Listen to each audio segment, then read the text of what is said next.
नमस्कार साथियों, आपके अपने YouTube चैनल गोयल प्लेटफॉर्म पर आप सभी का स्वागत है। तो आज की करंट अफेयर की सीरीज को आगे बढ़ाते हुए वीडियो शुरू करते हैं। प्रधानमंत्री ने गुजरात के मेहसाना में लगभग 5800 करोड़ रुपए की परियोजनाओं का उद्घाटन किया। तो गुजरात के अंदर मेहसाना में लगभग 5800 करोड़ रुपए की परियोजना का उद्घाटन किया गया। किसके द्वारा किया गया? प्रधानमंत्री श्री नरेंद्र मोदी के द्वारा। तो विस्तृत जानकारी क्या है? प्रधानमंत्री श्री नरेंद्र मोदी ने गुजरात के मेहसाना में लगभग 5800 करोड़ रुपए की परियोजना का उद्घाटन किया। परियोजनाओं में क्या क्या चीज शामिल है? रेल, सड़क, पेयजल और सिंचाई जैसे अनेक क्षेत्र शामिल किए गए हैं। इन योजनाओं को लागू करने के लिए लगभग 5800 करोड़ रुपए की परियोजना यानी कि उद्घाटन किया गया है। ये 5800 करोड़ रुपए इन चीजों के ऊपर खर्च किए जाएंगे। आगे क्वेश्चन देखते हैं। सीसीआई अंतरराष्ट्रीय प्रतिस्पर्धा नेटवर्क समिति का सदस्य बना। तो विशेष जानकारी क्या है? भारतीय प्रतिस्पर्धा आयोग सीसीआई, भारतीय प्रतिस्पर्धा आयोग सीसीआई ने जो प्रतिस्पर्धा कानून प्रवर्तन के लिए समर्पित एक वैश्विक निकाय है, अंतरराष्ट्रीय प्रतिस्पर्धा नेटवर्क की प्रतिष्ठित 18 सदस्यीय संचालन समिति का हिस्सा बन गया है। यानी कि जो 18 सदस्यीय संचालन समिति है अंतरराष्ट्रीय प्रतिस्पर्धा नेटवर्क की, उसका भारत क्या है? एक हिस्सा बन गया। ICN, जिसमें दुनिया भर की 140 प्रतिस्पर्धी एजेंसियां शामिल है। एक अद्वितीय वैश्विक निकाय जो विशेष रूप से प्रतिस्पर्धा कानून लागू करने के लिए समर्पित है। इसका प्राथमिक उद्देश्य क्या है? नियमित संपर्क बनाए रखने और व्यवहारिक प्रतिस्पर्धा संबंधित चिंताओं को दूर करने के लिए एंटी ट्रस्ट अधिकारियों को एक और विशेष और अनौपचारिक मंच प्रदान करना है। ICN ज्ञान और विशेषज्ञता के वैश्विक नेटवर्क को बढ़ावा देकर प्रतिस्पर्धा अधिकारियों के बीच सहयोग की सुविधा प्रदान करता है। आगे देखते हैं। FATF ने केमन आइलैंड को अपनी ग्रे लिस्ट से हटा दिया। तो क्या विस्तृत जानकारी? Financial action task force FATF ने हाल ही में केमन आइलैंड्स, पनामा, जॉर्डन और अल्बानिया सहित कई देशों को अपनी ग्रे लिस्ट से हटा दिया है, जबकि बुल्गारिया को लिस्ट में शामिल किया गया। किसको लिस्ट में शामिल किया गया? बुल्गारिया को। और इनको हटा दिया गया है, केमन आइलैंड्स, पनामा, जॉर्डन और अल्बानिया को, और बुल्गारिया को लिस्ट में शामिल किया गया। फाइनेंशियल एक्शन टास्क फोर्स के अंतर सरकारी निकाय है जो मनी लॉन्ड्रिंग, आतंकवादी वित्त पोषण और प्रसार वित्त पोषण से निपटने के लिए अंतर्राष्ट्रीय मानक स्थापित करने के लिए जिम्मेदार है। साउथ ईस्टर्न कोलफील्ड्स लिमिटेड ने 10 करोड़ टन कोयला डिस्पैच के लक्ष्य को हासिल किया। कोल इंडिया की सहायक company south eastern coalfields limited ने वित्तीय वर्ष 2023-24 के लिए 100 मिलियन टन कोयला डिस्पैच के लक्ष्य को हासिल किया। छत्तीसगढ़ स्थित कंपनी द्वारा अपनी स्थापना के बाद सबसे पहले 100 मीट्रिक टन कोयला डिस्पैच के लक्ष्य को हासिल किया है। केंद्रीय मंत्री नितिन गडकरी, केंद्रीय मंत्री कौन है? नितिन गडकरी ने मिजोरम में 2024 में शुरू होने वाले 20,000 करोड़ रुपए की सड़क निर्माण परियोजना की घोषणा की है। विस्तृत जानकारी देखते हैं। क्या? सड़क परिवहन और राजमार्ग मंत्री, सड़क परिवहन और राजमार्ग मंत्री कौन है? भाजपा के वरिष्ठ नेता नितिन गडकरी ने मिजोरम में 2024 में शुरू होने वाली 20,000 करोड़ रुपए की सड़क निर्माण परियोजनाओं को शुरू करने की घोषणा की। ये परियोजना राज्य के 9 जिलों को आपस में जोड़ेगी। कितने जिलों को? 9 जिलों को आपस में जोड़ेगी। उन्होंने कहा कि यह सड़क देश में मणिपुर और नागालैंड तथा अंतर्राष्ट्रीय सीमा पर म्यांमार को भी जोड़ेगी। मणिपुर और नागालैंड को और अंतर्राष्ट्रीय सीमा पर म्यांमार को आपस में जोड़ेगी। श्री गडकरी ने कहा कि मिजोरम में 8,000 करोड़ रुपए की लागत से 355 किलोमीटर सड़क निर्माण पूरा किया गया है। मिजोरम के 6 जिलों को जोड़ने वाली 7361 करोड़ रुपए की लागत की 373 किलोमीटर लंबी आइजोल क्विनपांग सड़क 2024 तक पूरी हो जाएगी।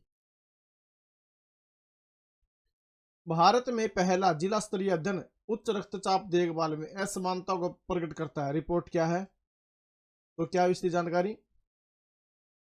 यूरोप और अमेरिका के वैज्ञानिकों के सहयोग से एम्स दिल्ली द्वारा किए गए एक व्यापक अध्ययन ने भारत में जिला स्तर पर उच्च रक्तचाप देखभाल में महत्वपूर्ण विविधताओं को प्रकाश डाला है।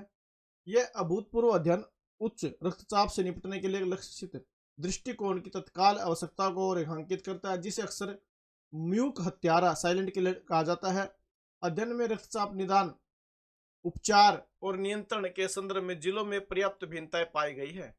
यह क्षेत्रीय असमानता जिला स्तर पर लक्षित विकेंद्रीकृत स्वास्थ्य देखभाल समाधानों की आवश्यकता पर जोर देती है। WHO की हालिया रिपोर्ट के अनुसार भारत में 183.3 मिलियन लोग उच्च रक्तचाप से पीड़ित है, लेकिन केवल 37% का निदान किया जाता है और 30% उपचार शुरू करते हैं और केवल 15% सफलतापूर्वक अपने रक्तचाप का प्रबंधन करते हैं।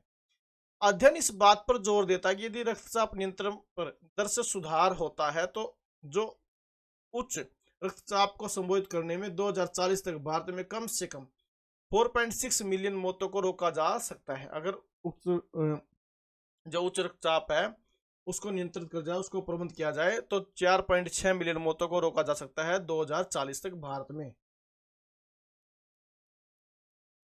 झारखंड ने अबुआ आवास योजना शुरू की, तो क्या है ये? झारखंड कैबिनेट ने हाल ही में अबुआ आवास योजना कहां पर शुरू की गई? झारखंड में शुरू की गई, जो राज्य में बेघर व्यक्तियों को 8 लाख पक्के घर उपलब्ध कराने के लिए बनाई गई एक आवास योजना है। तो कहां पर शुरू की गई अबुआ आवास योजना? झारखंड के अंदर ये शुरू की गई। SBI ने MS धोनी को बनाया अपना ब्रांड एम्बेसडर। देश के सार्वजनिक क्षेत्र के सबसे बड़े ऋणदाता भारतीय स्टेट बैंक SBI ने पूर्व क्रिकेटर महेंद्र सिंह धोनी को अपना ब्रांड एम्बेसडर नियुक्त किया है। बैंक ने एक बयान में कहा कि SBI के ब्रांड एम्बेसडर के तौर पर धोनी विभिन्न विपणन और प्रचार अभियानों में प्रमुख भूमिका निभाएंगे। World occupational therapy day, world occupational therapy day कब मनाया जाता है? देखिए, वर्ल्ड ऑक्यूपेशनल थेरेपी डे हर साल 27 अक्टूबर को मनाया जाता है। यह दिवस पेशेवर चिकित्सा के उद्देश्यों और लक्ष्यों को बढ़ावा देता है। यह दिन पेशेवर थेरेपिस्ट और उनके वैश्विक प्रभाव के बारे में जागरूकता भी बढ़ाता है। वर्ल्ड ऑक्यूपेशनल थेरेपी डे पर इस वर्ष का विषय है समुदाय के माध्यम से एकता, जो भागीदारी या सामुदायिक विमर्श को सुविधाजनक बनाने के लिए दूसरों के साथ मिलकर कार्य करने में हमारी भूमिका को विस्तार देता है। ये विशेष थेरेपिस्ट घायल या दिव्यांग रोगियों को उचित उपचार प्रदान करते हैं।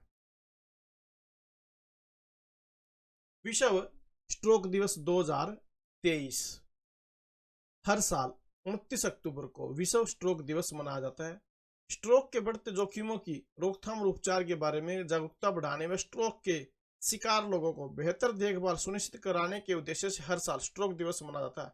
इस वर्ष विश्व स्ट्रोक दिवस की थीम है together we are greater than stroke. तो क्या थीम है? Together we are greater than stroke. Homi Jehangir Bhabha की 114वीं जयंती।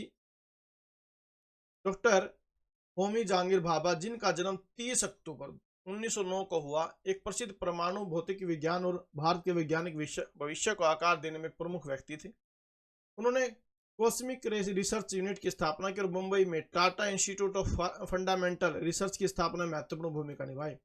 1944 में उन्होंने परमाणु हथियारों पर अनुसंधान शुरू किया और परमाणु ऊर्जा आयोग की स्थापना की।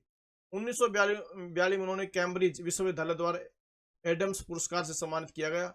भारत सरकार ने उन्हें 1954 में पद्म भूषण से सम्मानित किया गया। उन्होंने 1955 में परमाणु ऊर्जा के शांतिपूर्ण उपयोग पर संयुक्त राष्ट्र सम्मेलन की अध्यक्षता की। डॉक्टर भाभा ने 1960 से 1963 तक international union of pure and applied physics के अध्यक्ष के रूप में कार्य किया। 24 जनवरी 1996 को माउंट ब्लैंक के पास एक रहस्यमय हवाई दुर्घटना में डॉक्टर भाभा की मृत्यु हुई।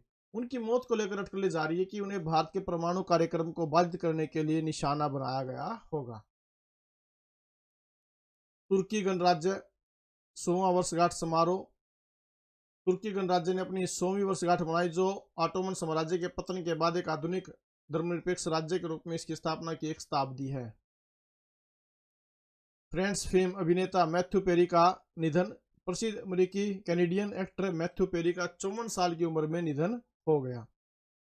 तो ये आज के महत्वपूर्ण करंट अफेयर थे। इनको आपने याद करना है, और हो सके तो आप अपनी नोटबुक के अंदर इनको आप नोट करना। अगर आपको वीडियो अच्छी लगी तो प्लीज़ आप वीडियो को लाइक जरूर करें और अधिक से अधिक शेयर करें और चैनल सब्सक्राइब जरूर करें। Thank you very much.